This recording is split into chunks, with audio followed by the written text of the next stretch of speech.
Okay, good morning guys. Okay, ngayon pupunta ako sa Honda dealer para sa 1 year service na itong si Honda CBR ko, kasi ano siya ngayon more than 1 year na siya, tapos kailangan ko na siyang yung yearly ano niya service. Bali yung ano niya, yung order niya ay 6,400, 9 kilometers na. Bali ano yun siya, kasi dahil sa guarantee, for guarantee 2 years kailangan ko siya ng 2 years service. Bali ito ngayon yung first year service niya, kaya dadaling ko ngayon siya dun sa Honda dealer. Okay guys,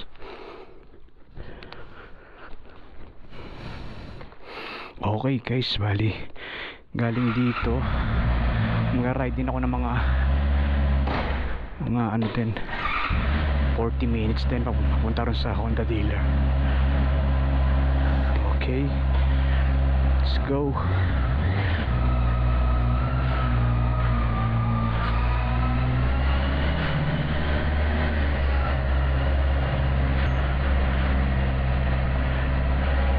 Kaya weather ngayon, check nga natin.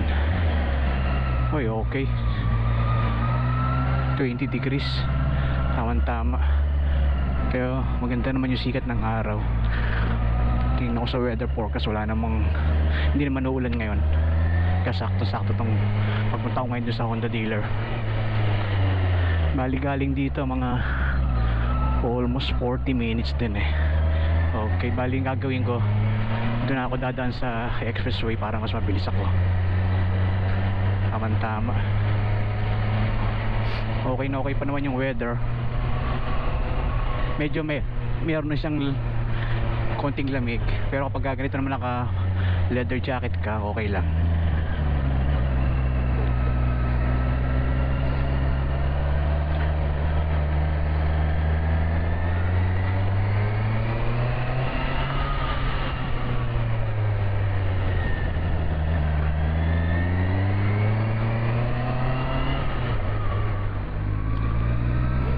Tamang ganda pa rin ang sikat ng araw Okay, ganda pa rin ng weather, ganda pa ng sikat ng araw. Time check, bali 8:30 AM dito ngayon guys. Meron na rin siyang, naramdaman na rin yung lamig kasi matapos na rito yung summer weather,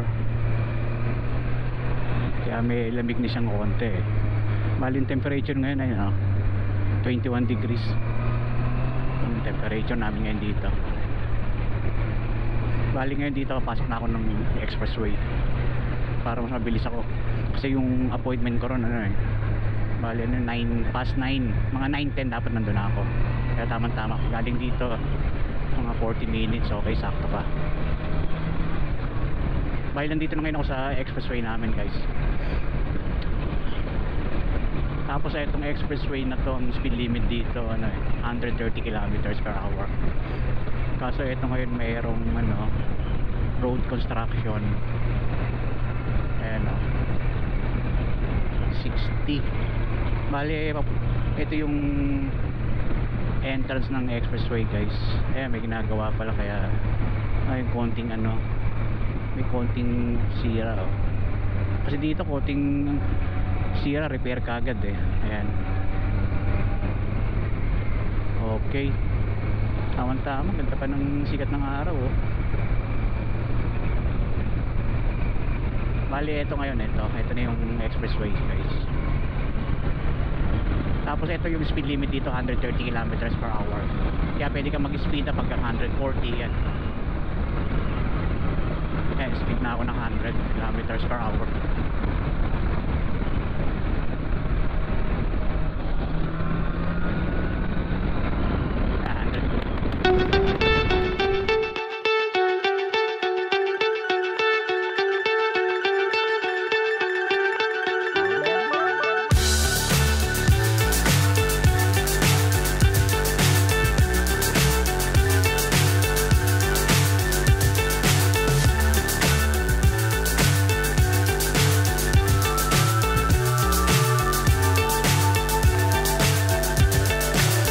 so high I'm hypnotized. What's up is down, what's left is right.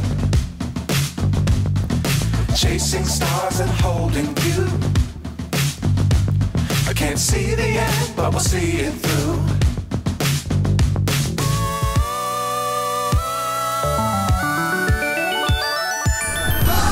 Oh yeah, traffic ngayon dito rush hour kasi. Bale, ito, singit-singit tayo rito. Dito sa ilalim ng tunnel mahaba rin itong tunnel na ito, mga almost 2 kilometers din to heavy traffic kaya lang ito yung advantage ng 2 wheels, pwede kang sumingit-singit, pero ingat ka rin talaga dapat kasi konting sabit mo sa mga sasakyan, semplang ka talaga. Mahaba ng traffic rush hour, maraming papasok sa trabaho, ang dami sasakyan dun sa dulo talaga may congestion dun, kaya naiipon dito sa loob ng tunnel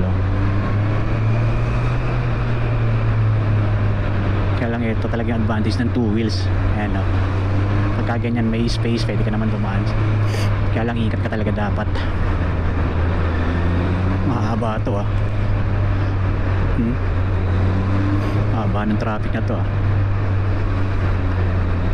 bali yung appointment ko doon past 9, mga 9:10 pwede pa. Bali paglapas ko rito sa traffic na to maluwag na, baka maluwag na doon sa unahan. Mahaba mahaba itong traffic na to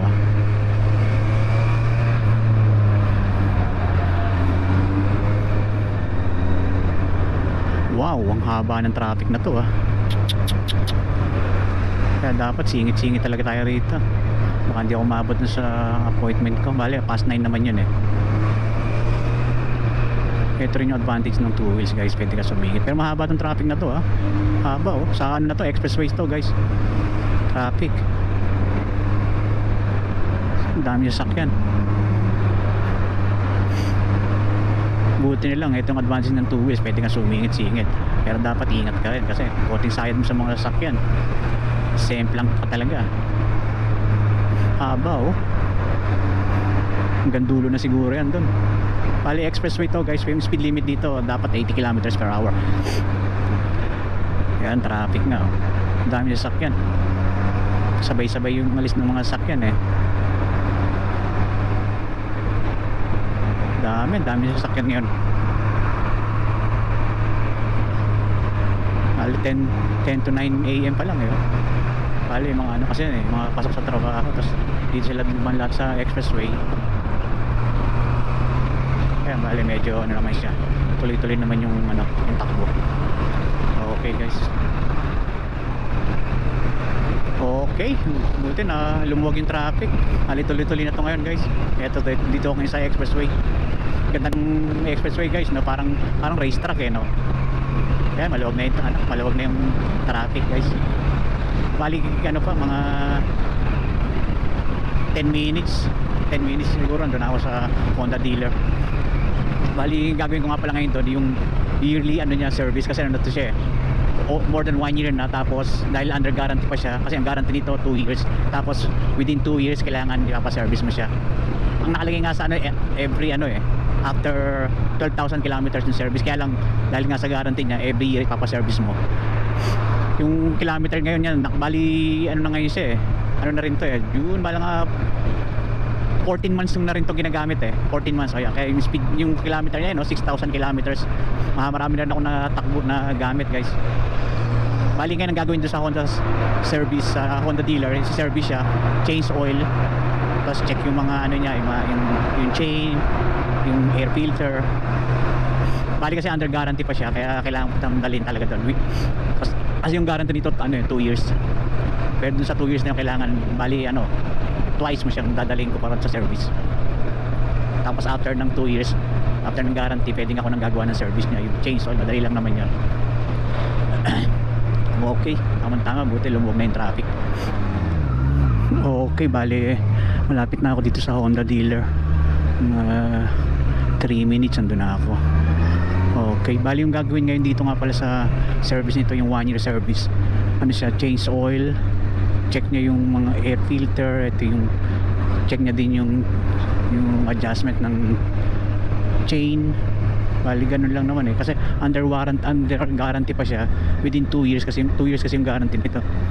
Kaya dapat sa within 2 years yearly papaservice ko siya. Kasi ano pa siya dahil sa guarantee niya. Tapos after that, after 2 years, ako lang magsi-service niya kasi madali lang naman yan. Kaya nung kasi under guarantee pa siya. Bali ngayon 14 months na. Dahil sa 14 months nakagamit na ako ng 6,000 kilometers, 6,400 for 3 kilometers. Okay, dito na ako sa Honda dealer. Ayan Honda. Bali yung appointment ko 9 AM late na nga ako ng 7 minutes. Ayan na problema. Ito na yung Honda Ducati yan guys. Daming Ducati yan.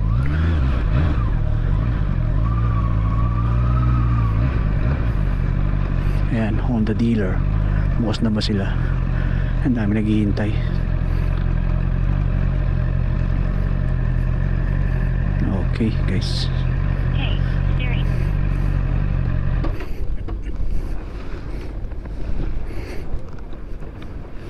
Sakto. Time check 9:08. Kasi yung appointment ko dito na ako sa Honda dealer. Ang tama guys. Sakto yung dating ko.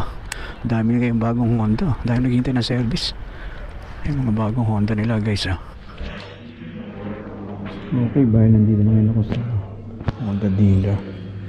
Titingnan ko rin yung mga bagong model. Just po na Ducati rito guys. Ito.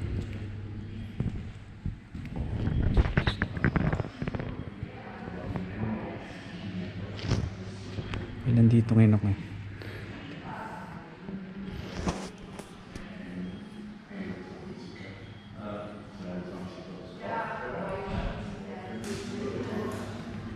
yung latest Honda B4. Ito yung B4S. Okay, bali natapos na ngayon itong first year service nya guys. Ayan yung chain in-adjust as nilagyan uli ng lube, chain lube. Okay, tapos change oil din siya guys. Okay, first year service ni Honda CBR. Bali nagamit ko na rin siya ng 6,444 kilometers kasi under guarantee pa siya guys. Okay, next service niya next year na uli. Okay.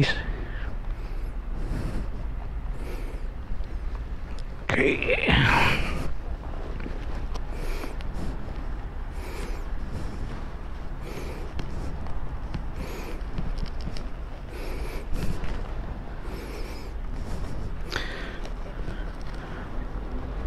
Bali ang sunod na service nito sa 2025 mga na rin. Bali ganitong month na rin, mga October. Bali ayun yung last service niya. Under guarantee niya for 2 years. Okay guys.